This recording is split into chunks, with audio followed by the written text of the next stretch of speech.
다시 한번 옆에 있는 거 인사하겠습니다. 말씀의 은혜 많이 받으세요. 말씀의 은혜 많이 받으세요.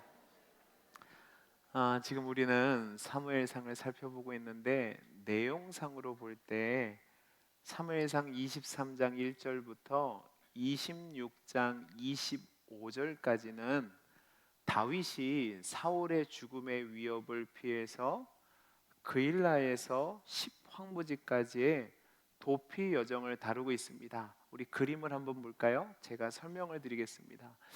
여러분, 원래 이 기브아란 곳에 사울의 본진이 있었습니다. 근데 이곳에서부터 도망하기 시작해서 다윗이 제일 처음 갔던 곳이 어디냐면 사무엘이 있었던 라마라는 곳입니다. 그런데 이곳을 알고 사울이 쫓아오죠. 그래서 두 번째로 간 곳이 노비라는 곳입니다. 이 놉은 제사장들이 있었던 마을인데 여기 가서 다윗이 뭐를 하냐면 진설병을 먹게 되고요. 그리고 골리앗의 칼을 얻게 됩니다. 그런데 이 사건 때문에 어떤 일이 벌어지냐면 사울이 노베에 있던 제사장 일가를 진멸을 합니다. 그래서 다윗이 이 사건 뒤에 도망간 곳이 어디냐면 블레셋 땅 가드의 아기스 왕에게로 가요. 근데 이곳에 이제 살기 위해서 갔는데 사람들이 다윗을 알아보는 겁니다. 그러니까 다윗이 살기 위해서 미친 척을 하죠. 침을 지리지리 흘리고 미친 척을 하다 쫓겨납니다. 이 쫓겨난 이곳에서 그가 어디로 가게 되냐면 이쪽으로 가게 됩니다. 이쪽으로 가게 돼서 이제 아듬난 골에 숨어 있는데 여기서 여러분들이 어떤 일을 경험하냐면 이곳에서 사람들이 모이기 시작합니다. 그래서 400명의 사람들이 모이기 시작했고 또 다윗의 가족들이 이 진에 합류하게 됩니다. 그 다음에 여기서 멈춘 것이 아니라 우리 다음을 보면 이제 모압으로 넘어오게 됩니다. 모압으로 넘어가서 왜 모압으로 넘어갔는지 말씀드렸죠. 다윗의 할머니가 모압 여자 누구죠? 성경에 나와요. 네, 룻입니다. 그러니까 혈족을 따라서 이쪽으로 가서 자기 부모님을 이곳에 맡깁니다. 그런데 하나님의 음성이 들리니까 이제 모압이 그 하나님의 뜻에 따라서 다시 유다 산골로 오는데 거기가 어디냐면 여기 보시면 그일라라는 산골입니다. 근데 이 그일라라는 산골에 왔을 때 블레셋 사람들이 타작마당에서 타작한다는 얘기를 듣고 쳐요. 이때 도움을 요청하니까 다윗이 블레셋 사람들과 전투를 해서 크게 승리를 하고 구원해 줍니다. 근데 문제는 사울이 쳐들어온다는 얘기를 듣고 이 사람들이 배신을 해요. 그래서 어디로 가게 되냐면 오늘 본문에 나오는 십광야로 가게 됩니다. 이제 여기서 마온으로 피하게 되는데 이때는 사람들이 몇 명으로 늘어나죠?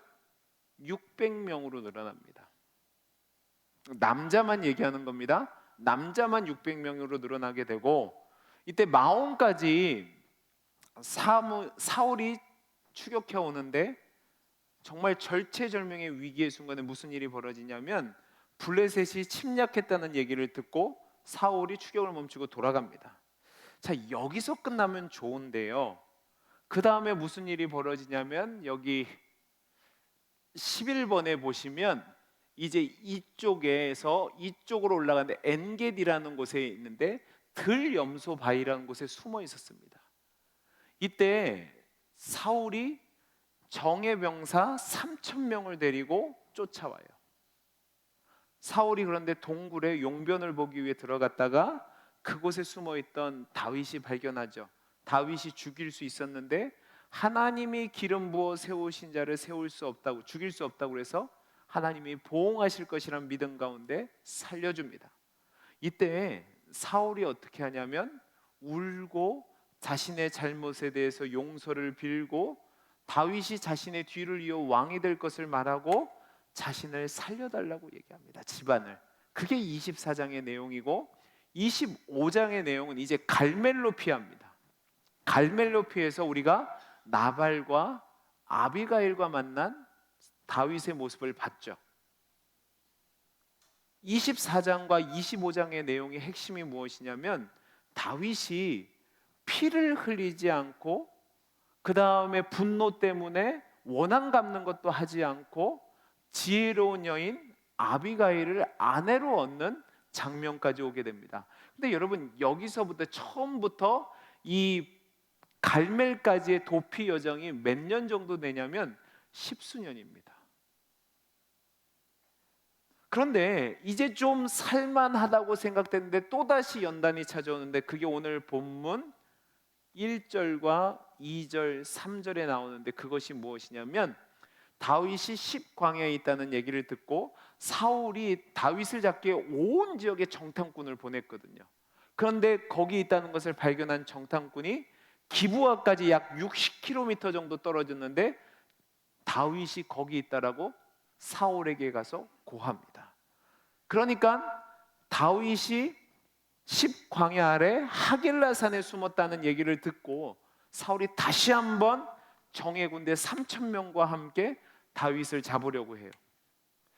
여러분, 그냥 넘어가시면 안 되고 정말 징글징글하지 않습니까? 10수년을 다윗을 쫓기 위해 열정을 쏟아붓는 사울의 모습을 어떻게 생각하십니까? 분명히 다윗은 계속해서 도망하면서 사울에게 사인을 보내는데, 어떤 사인을 보내면 나는 당신의 적이 아니고 나는 당신의 위협이 될 만한 사람이 아니라는 사인을 보냈습니다. 그리고 24장에서 분명히 다윗이 이 사울을 살려줬어요. 24장 16절에서 22절 말씀을 보면 자신을 살려준 다윗에게 감격해서 다윗을 뭐라고 부르면 내 아들 다윗아 라고 부릅니다. 그리고 소리 높여 울었습니다. 그리고 자신의 잘못을 고백하면서 너가 나보다 훨씬 더 의롭다라고 얘기합니다. 그리고 그 자신을 선대한 다윗의 감동에서 지금까지 하나님이 해오신 것을 짐작해 보건대 나는 망하고 너는 왕이 될 거라고, 그리고 축복까지 해줍니다. 그리고 나서 너의 후손이 우리의 집을 멸하지 않도록 약조해달라고 얘기합니다. 여러분, 정상적인 사람이라면 이러한 감격과 감사를 표현하고 가졌다면 멈춰야 됩니다. 하나님 손으로 하나님의 의지 가운데 다윗을 왕으로 세우려 하는 것을 봤잖아요. 그러면 내가 악을 행했다는 것을 깨달았다면 이제 멈추고 돌이키고 회개해야 맞습니다. 그런데도 오늘 본문을 보면 계속해서 사울은 다윗이 자신의 왕권에 가장 큰 위협을 주는 자라고 생각하고 정말 징글징글하게 다윗을 죽이기 위해서 온 열정을 쏟아붓습니다. 왜 이런 일을 했을까요? 그것은 그의 마음속에 자신이 아닌 다윗에게만 하나님이 은혜를 베푸시고 섭리하신 것에 대한 시기와 질투 때문에 그렇습니다. 자신은 하나님께 버림받았어요. 근데 그 자신을 버리신 하나님이 다윗과 함께하고 다윗의 편이 되어 주셔서 그 하나님의 뜻하심을 이루어가는 것을 보니까 미치겠는 겁니다. 분명히 사울은요, 이 싸움이 승산이 없는 싸움이라는 거 알았을 겁니다. 그럼에도 불구하고 하나님의 뜻을 꺾고 내 뜻을 관철시키기 위해서 이렇게 죽기 살기로 덤벼드는 겁니다. 여러분, 이게 바로 하나님께 버림받은 사울의 상태입니다. 자신을 살려준 다윗의 모습을 기억할 때는 감사하기도 하고 고맙기도 하고 복을 빌어주기도 했지만 다시 자기가 생각할 때 다윗이 위협적으로 느끼고 다윗에게 시기 질투를 느끼니까 바로 제거하기 위해 쫓아오는 거죠. 여러분, 오늘 말씀 2절 3절을 같이 한번 읽어볼까요? 같이 읽어보겠습니다. 시작. 사울이 일어나 십광야에서 다윗을 찾으려고 이스라엘에서 택한 사람 3,000명과 함께 십광야로 내려가서 사울이 광야 하길라산 길가에 진친지라. 다윗이 광야에 있더니 사울이 자기를 따라 광야로 들어옴을 알고. 여러분, 지금 이 모습을 보면 여러분 그냥 읽으셨을 수 있는데 사울이 이전의 실수를 만회하기 위해서 얼마나 신중하게 이 작전을 펼쳤는지를 보여주고 있습니다. 우선 자, 지금 다윗의 수하에 몇 명이 있죠? 제가 얘기했잖아요. 몇 명? 600명. 자, 모르겠으면 센스라도 있어야죠. 몇 명? 600명. 자, 그러니까 사울은 지금 몇 명을 끌고 왔어요? 3,000명을 끌고 옵니다. 자, 몇 대 몇? 그렇죠. 야, 대단하시네. 일부 예배 때는 모르시더라고요. 자, 5대 1입니다. 자, 그러면 숫자적으로도 잘 싸운다고 해도 이길 수 있는 거라고 생각했어요. 정예병만 뽑아왔거든요. 근데 지난번에 실수한 거를 생각하고 있기 때문에 이번에 어떻게 했냐면 여시몬 맞은 쪽에 하길라라는 산 속에 들어가서요, 그 산 속에 길가에 진을 칩니다. 여러분, 이 진을 친 것을 통해서 사울은 숫자적인 우세에 대해서 세 가지 이점을 더 확보하게 됩니다. 첫째는 뭐냐면 산에 있는 곳이기 때문에 요새예요. 그러니까 밑에서 산을 공격하려면 훨씬 더 힘들잖아요, 그죠? 그러니까 요새의 안전함을 취했고요. 두 번째는 뭐냐면, 자, 여러분, 아래서 위를 보는 게 쉬울까요? 위에서 아래를 보는 게 쉬울까요? 그렇죠. 위에서 아래를 보는 지형적인 우위를 점했습니다.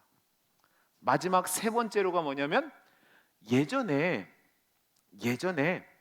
엔게디에서는요, 길가에서 좀 한적한 곳으로 나가 엔게디 동굴에서 진을 치다 보니까 위기의 상황에 대처하지 못했어요. 근데 지금은 길가에 진을 쳤어요. 이것은 신속하게 이동할 수 있는 겁니다. 그러니까 과거 어느 때보다 훨씬 더 신중하게 이 일을 처리하기 위해서 애쓰고 있는지를 보여주는 겁니다. 그러니까 정말 지독하죠.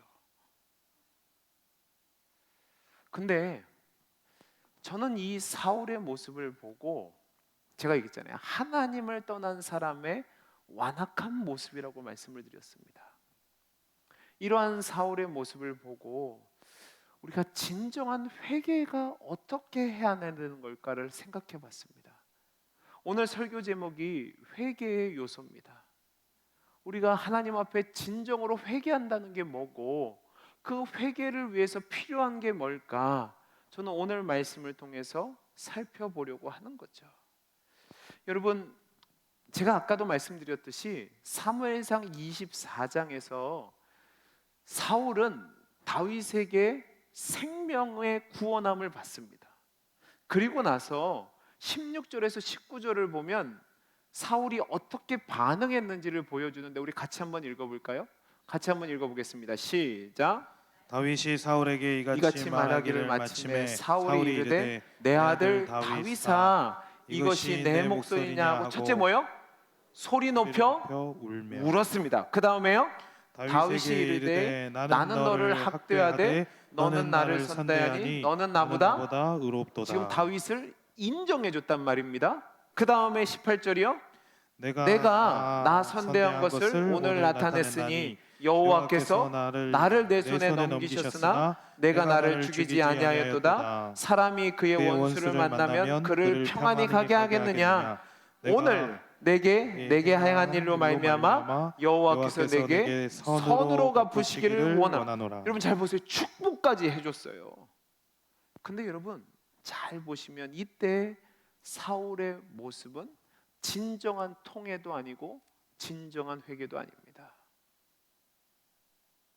회개한 것처럼 보이는데 진정한 통회와 회개가 아니라고요. 그러면 어떤 것이 진정한 통회고 회복일까?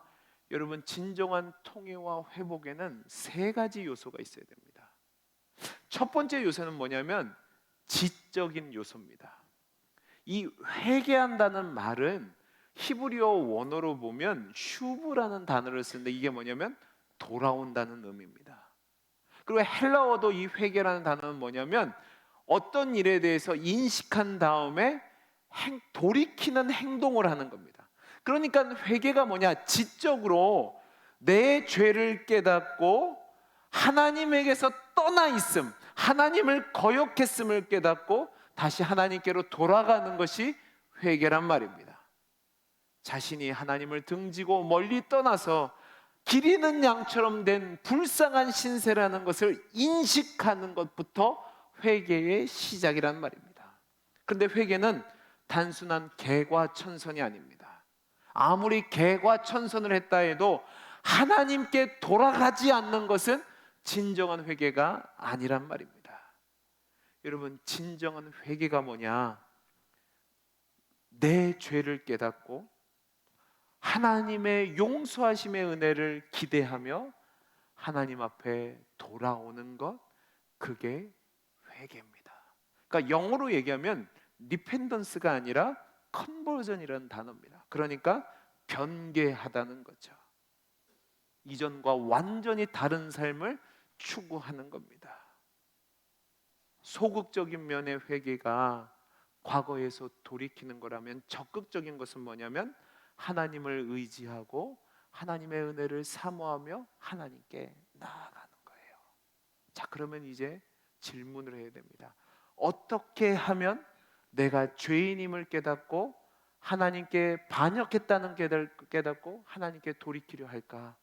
바로 하나님의 말씀이 있어야 됩니다.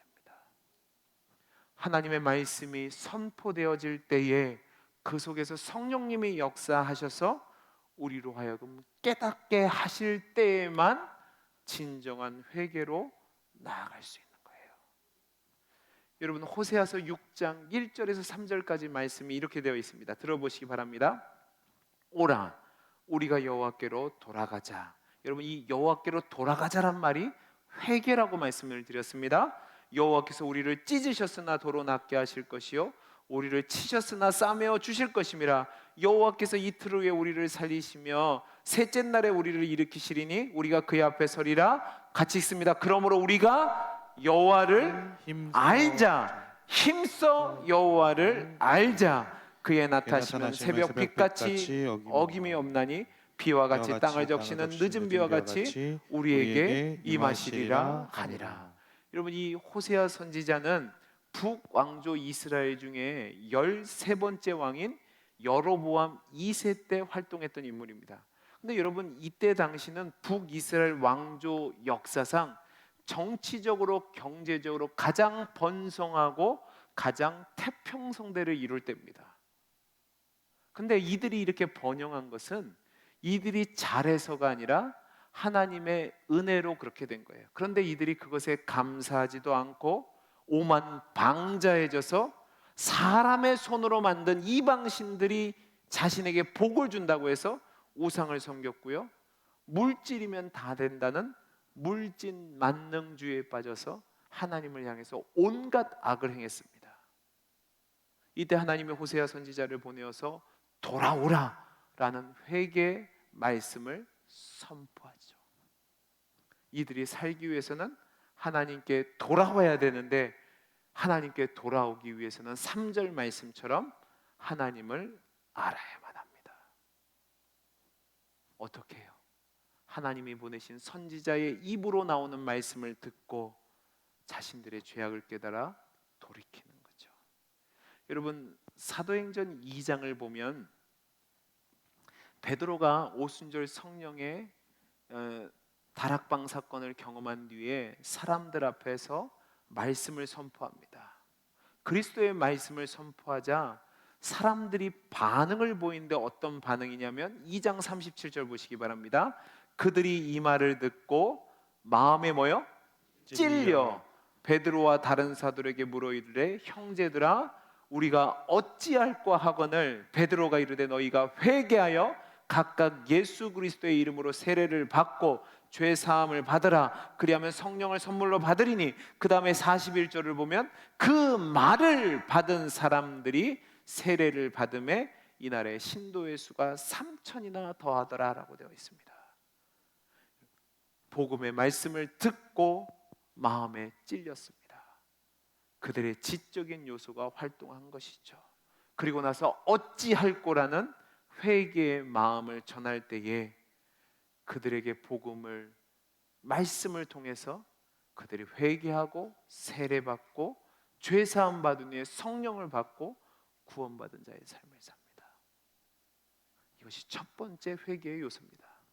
두 번째 회개의 요소가 있는데, 진정한 회개를 위해서는 정서적인 요소가 필요합니다. 그게 뭐냐면 내가 얼마나 죄인이 있는지를 깨닫고 마음으로 애통하며 탄식하는 겁니다. 울며 금식하며 마음의 죄를 뒤집어 쓰는 거죠. 여러분, 다윗이 우리아의 아내 밧세바를 범하고 우리아를 죽이는 죄를 지었을 때 하나님이 선지자 나단을 보내서 그의 죄를 깨닫게 하십니다. 그 죄를 깨달은 다윗이 애통하는 가운데 시를 짓는데, 우리가 잘 알고 있는 시편 51편도 있지만 또 다른 시가 있는데 시편 38편입니다. 여러분, 시편 38편을 보면 2절 말씀을 보면 이렇게 되어 있습니다. 주의 화살이 나를 찌르고 주의 손이 나를 심히 누르시나이다. 주의 진노로 말미암아 내 살에 성한 곳이 없사오며 나의 죄로 말미암아 내 뼈에 뭐가 없다고요? 평안함이 없나이다. 그 다음에 뭐라고 얘기하냐면 6절 말씀을 보시면 이렇게 되어 있습니다.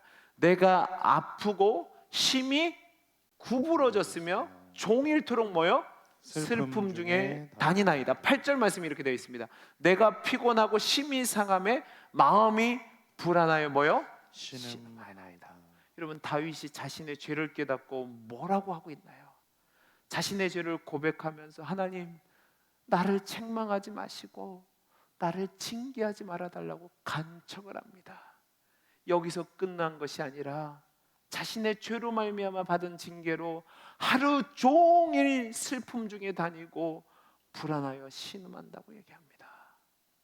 여러분, 다윗은 하나님의 말씀을 통해서 자신이 죄인인 것을 깨달았을 때, 아, 잘못했구나, 거기서 멈춘 것이 아니라 내가 얼마나 큰 죄인인지를 깨닫고 탄식하고 울고 고통 중에 신음하며 하나님의 은혜를 구했습니다. 여러분, 생각해 보세요. 내가 죽을 수밖에 없는 죄인이란 것을 깨닫게 된다면 그 모든 것을 하나님이 알고 계시고 하나님이 선악간에 심판하실 때에 내가 그 심판을 피할 방법이 없다는 것을 깨닫게 되면 여러분, 반응이 어떻게 될까요? 탄식하며 울며 하나님의 은혜를 구하는 것이 마땅하지 않을까요? 사도행전 2장 보셨죠? 베드로의 말씀을 듣고 찔린 사람들이 뭐라고요? 어찌하면 좋을꼬 탄식했다는 말입니다. 여러분, 이사야 선지자가 하늘의 하나님과 천사들을 볼 때 뭐라고 했죠? 화로다 나여 망하게 되었다라고 절망과 탄식에 탄 절규를 합니다. 왜냐하면 자신은 의롭다고 생각했거든요. 근데 거룩하신 하나님을 보니까 내가 죄인이란 걸 깨닫게 되니까 절규하고 탄식하는 겁니다. 여러분, 이렇게 하나님의 말씀을 들어서 알게 됐다면 두 번째로는요, 정서적으로 탄식하고 그 다음에 애통하는 모습이 있어야 진정한 회개로 나갈 수 있습니다.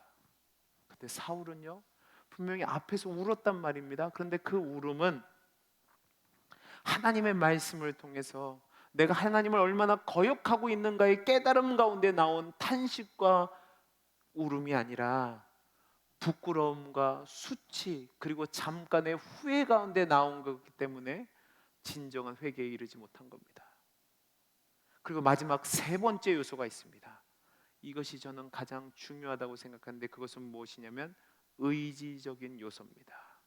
여러분, 의지적인 요소가 뭐냐면 잘못이 있으면 그 잘못이 어디서 있는지를 찾아서 그것을 끊는 것을 말합니다. 잘못을 알았어요. 근데 그것을 여전히 유지하고 얼마만은 괜찮다고 얘기하고 아니야 그래도 이만큼 안 나갔으니까 이 정도라도 괜찮다고 하면 그것은 진정한 의지적인 회개가 아니라는 말입니다.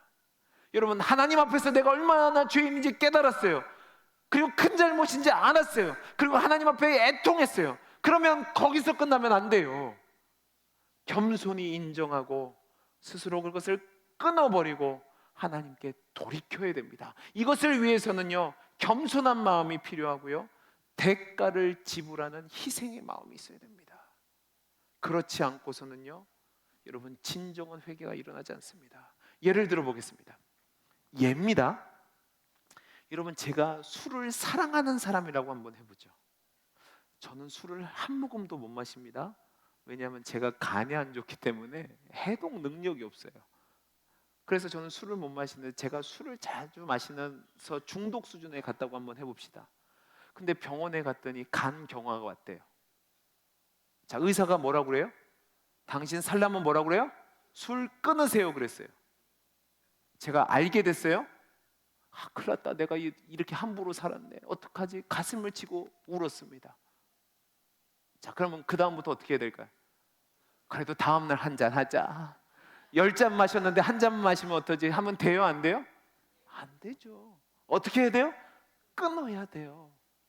여러분, 술 끊기가 쉽나요? 어렵나요? 모르셔야지 정답이에요. 알면 좀 이상한 거예요. 근데 여러분, 술 끊기가 어렵대요.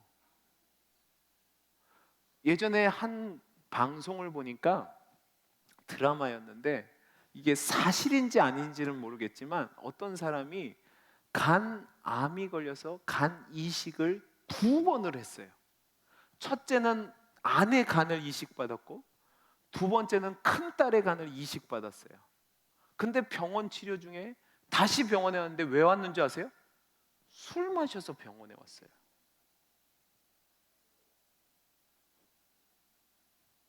여러분, 이게 쉽지 않아요. 그러나 하나님의 말씀을 통해서 내가 죄인임을 깨닫으면 거기서 돌이켜야죠. 그게 의지적인 결단이라는 겁니다. 여러분, 사무엘상 7장을 보면 이스라엘 백성이 미스바에 모여서 회개하는 장면이 나오는데, 여러분 2절, 3절 말씀 4절까지 한번 읽어보죠. 7장 2절에서 4절 같이 읽어보죠. 시작.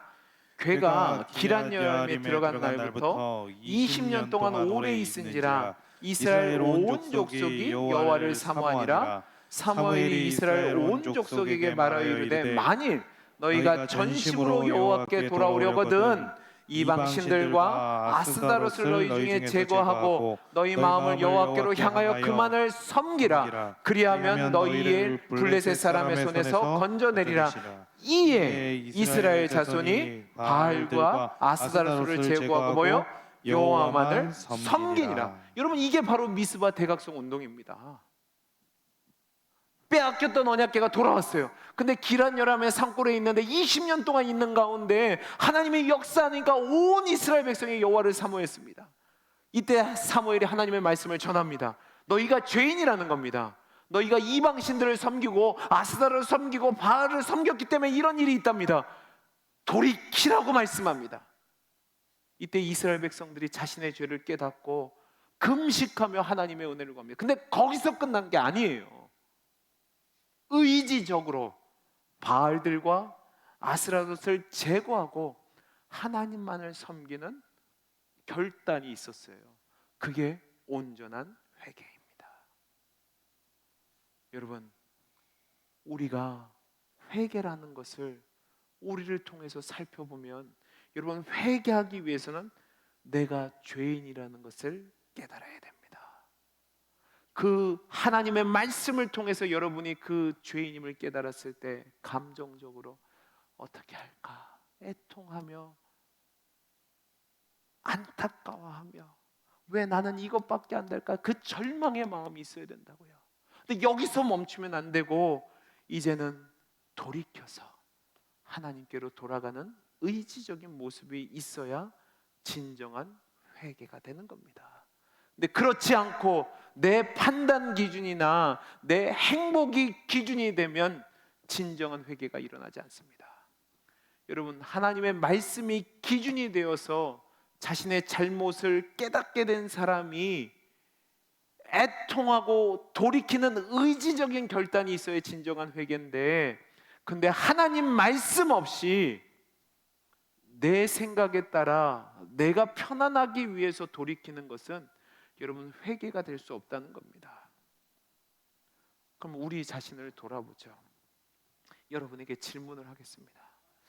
여러분은 진정한 회개의 삶을 살고 계십니까?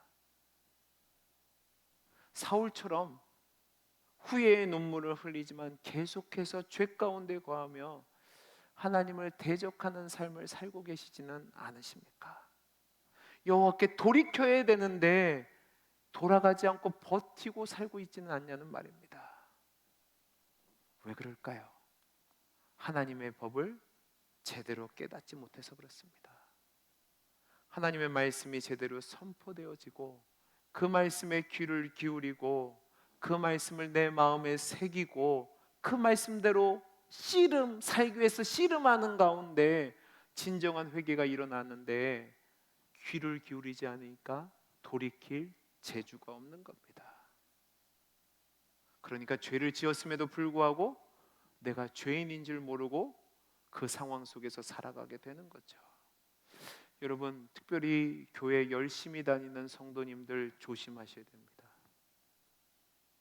여러분이 예배 드리는 것, 헌금하는 것, 또 교회에서 봉사하는 것으로 여러분이 의롭다라고 착각하지 마십시오. 여러분이 기준이 돼서는 절대로 진정한 회개가 되지 않습니다. 뭐가 기준이 되어야 돼요? 하나님의 말씀이 기준이 되어야 됩니다. 근데 문제는 제가 종종 기독교 방송을 보면 설교하시는 목사님들의 설교를 들을 때 제가 목사인데 마음이 무너져 내릴 때가 있습니다. 왜냐하면 하나님의 말씀을 선포해야 되는데 사람들의 귀에 좋은 얘기만 하는 것을 듣게 됩니다. 복에 대해서 얘기하고 번영에 대해서 얘기하고 성공에 대해서 얘기합니다. 죄에 대해서 바른 길에 대해서 얘기하지 않아요. 왜? 성도들이 싫어한다는 거죠. 근데 여러분, 이게 계속되면 어떻게 되는 줄 아십니까? 사람들이 자기 마음을 닫고 오로지 내 행복을 이루기 위해서 하나님의 말씀도 선별해서 듣습니다. 그러다 보니까 진정한 회개가 일어나지 않는 거죠. 그렇다면 여러분도 점검해 보셔야 됩니다. 저는 우리 교회 모든 성도들이 이 부분에 있어서 회개가 필요하다고 생각하는데, 그게 뭐냐면 여러분이 예수를 왜 믿느냐 하는 겁니다. 많은 분들이 예수를 내 행복을 위해서 믿는 분들이 있는데요, 여러분, 회개해야 됩니다. 진정한 예수 믿는 것은 내 행복을 위해서 예수를 이용하고 하나님을 이용하는 것이 아니라 자기를 부인하고 주님께로 방향을 돌리고 이제 하나님이 원하시는 일을 위해서 내 삶을 드리는 것이 예수 믿는 겁니다. 근데 그게 아니라 이 세상에서 내가 원하는 것을 갖기 위해서, 내가 소망하는 행복을 추구하기 위해서 예수님을 통해서 그것을 얻으려고 믿기 위해서 기도하고 섬긴다면 그것은 잘못된 신앙생활입니다. 아무리 많이 기도해 보십시오. 아무리 많이 예배드려 보십시오. 아무리 많은 헌금을 해 보십시오. 그것이 내 행복을 위한 것이면 진정한 신앙생활이 아닙니다. 여러분, 오늘 점검해 보시기 바랍니다. 여러분은 왜 이 자리에 나왔고 왜 예수님을 믿으려 하십니까? 왜 굳이 이 시간에 나와서 예배를 드리고 헌금을 드리고 봉사를 하고 직분을 맡고 기도하십니까? 내 만족을 위해서, 내 행복을 위해서는 여러분, 옳은 모습이 아닙니다. 우리가 정말로 올바른 신앙생활을 하기 위해서는 내가 주님의 그릇으로, 주님이 쓰시기에 합당한 깨끗한 그릇이 되어야 되는데 내 행복을 추구하려는 생각으로 가득 차 있다면 여러분, 하나님이 쓰시기에 부족당한 그릇이 되는 거죠. 저는 오늘 이 시간 우리 모두가 진짜로 하나님께로 돌아가는 은혜가 임하기를 간절히 소원합니다.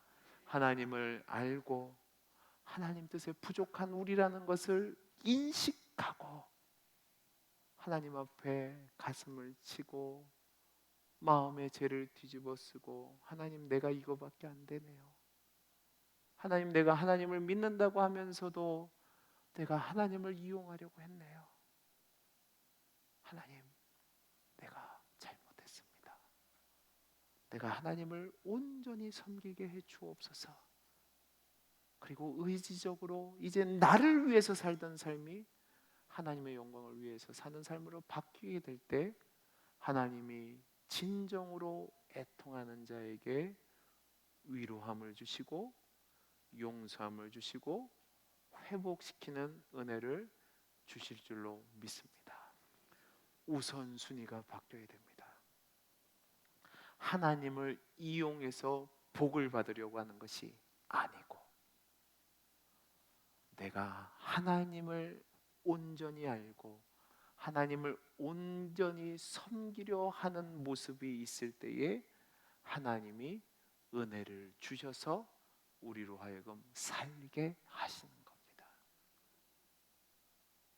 그 은혜가 우리 모두에게 임할 수 있기를 간절히 소원합니다. 기도하겠습니다. 사랑이 많으신 하나님 아버지, 우리 모두가 여호와께로 돌아가는 복을 허락하여 주옵소서. 하나님을 알고 그 뜻에 부족한 우리 자신을 애통하고 회개하며 또 하나님이 원하시는 뜻대로 돌이켜 하나님이 원하시는 삶을 살아가는 결단이 있는 진정한 회개가 우리 안에 있게 해 주옵소서. 은혜 주시기를 소원하며 감사하며 사랑 많으신 예수님 이름으로 기도하옵나이다. 아멘.